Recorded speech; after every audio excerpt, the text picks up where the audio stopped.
In the world of high-intensity bodybuilding, excuses are unwelcome, and comfort is often the enemy of progress. For Mike Mentzer, this principle wasn't just philosophy, it was a way of life. Whether battling the frigid cold of a Pennsylvania winter or training under the intense pressure of a Mr. Olympia stage, Mentzer's commitment to rational, consistent, and effective training never wavered. This video draws directly from Mike's original heavy-duty question and answer column in Muscle and Fitness magazine, circa early 1980s.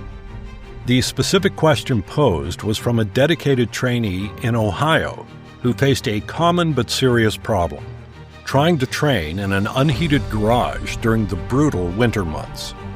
Despite layering up and applying liniment, he found that his muscles remained cold and stiff, making it difficult to feel his contractions or generate workout intensity. His question to Mike was simple yet desperate. Should he add more sets to warm up or quit training altogether until the weather improved? Mike's response was as insightful and uncompromising as ever, grounded not only in exercise physiology, but also in hard-earned personal experience. Cold as a limiting factor, what science and experience reveals. Mentzer never dealt in pseudoscience or motivational fluff. His advice always rested on a solid foundation of exercise physiology and logical reasoning. In response to the Ohio trainee's concern, Mike first pointed out a well-documented scientific truth: cold dramatically impairs muscle contraction.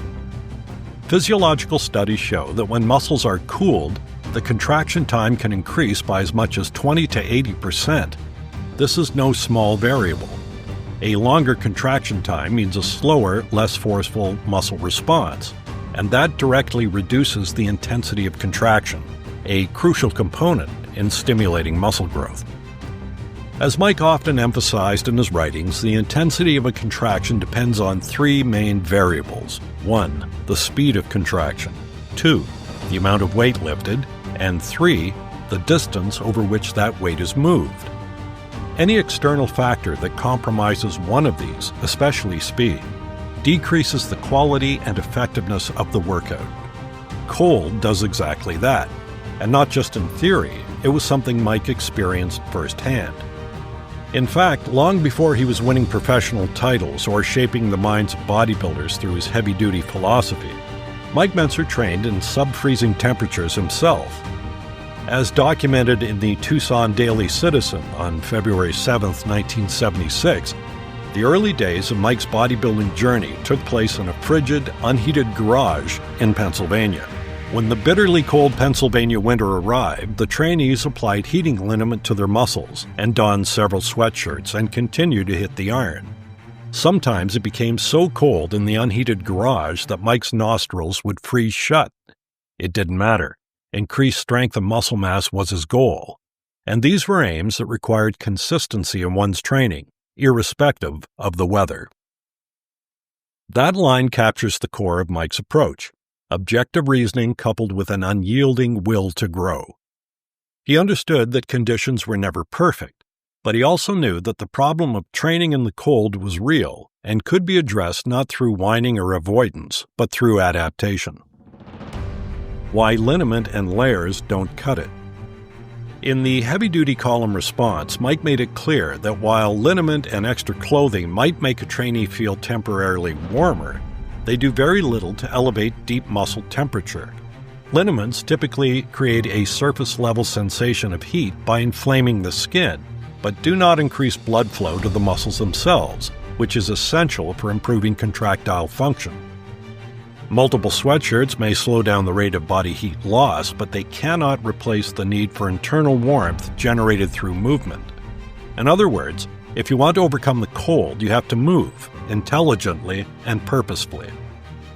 Mike's prescription: warm up with intelligence, train with intensity. Mike's solution was rooted in practicality. For those training in freezing garages or even cold basement gyms, his advice was to warm up thoroughly before entering the cold space, preferably indoors in a heated room. A brief but purposeful session of calisthenics, light stretching, or light resistance exercises aimed at activating the major muscle groups such as the quads, chest, back, and shoulders could significantly raise internal body temperature and muscle readiness.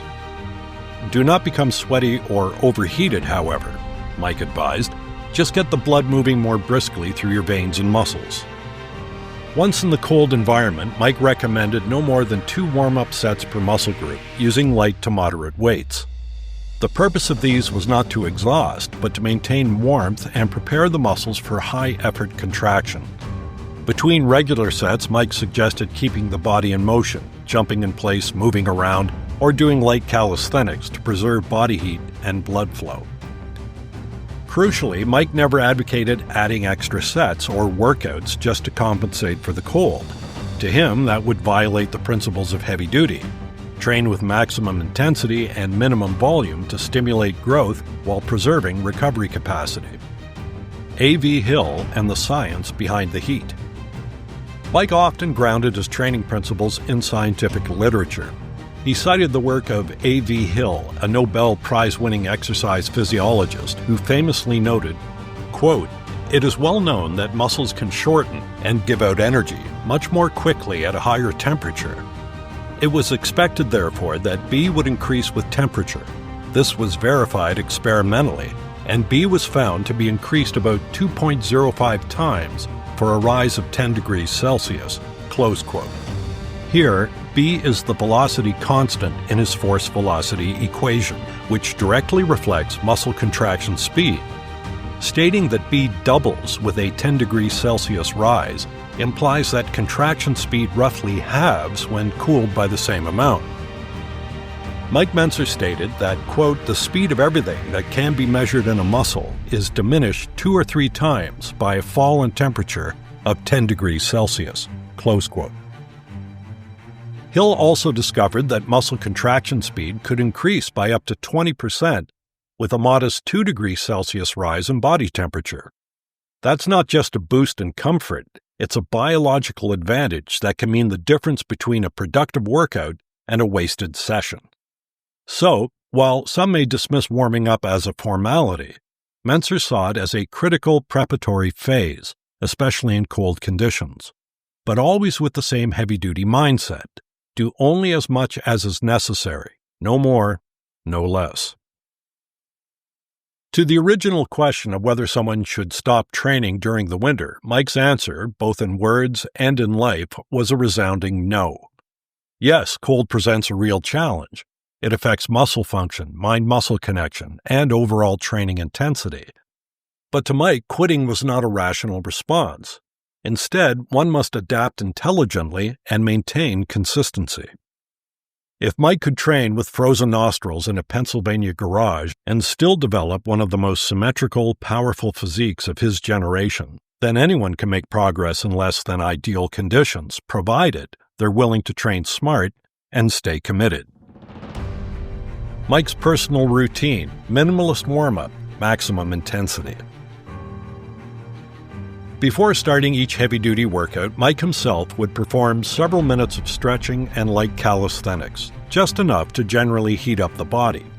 Then, during the workout, he would perform only 1 or 2 warm-up sets per muscle group, keeping everything else focused and intense. Quote, "I never do more than I feel I need," Mike explained, "as it's important to perform the fewest sets required to stimulate growth." Close quote. This minimalist approach ensured that Mike preserved his energy for maximum effort sets, rather than wasting it on excessive warm-ups or unnecessary volume. It was a strategy honed through years of experience, both in academic research and real-world iron battles. Final words: the cold is real, but so is the solution. The cold of winter can chill the body, but it cannot defeat the will, not if you train the Mike Mentzer way. Understanding the scientific relationship between temperature and muscle contraction is key, but just as important is cultivating the mental discipline to keep training with purpose, even when conditions are harsh. For Mike Mentzer, training wasn't about waiting for perfect circumstances. It was about adapting with logic, acting with intensity, and never allowing external discomfort to deter internal commitment. So, to every lifter freezing in a garage somewhere this winter, don't quit. Warm up smart, train with intensity, And remember that greatness isn't forged in comfort, it's built in consistency.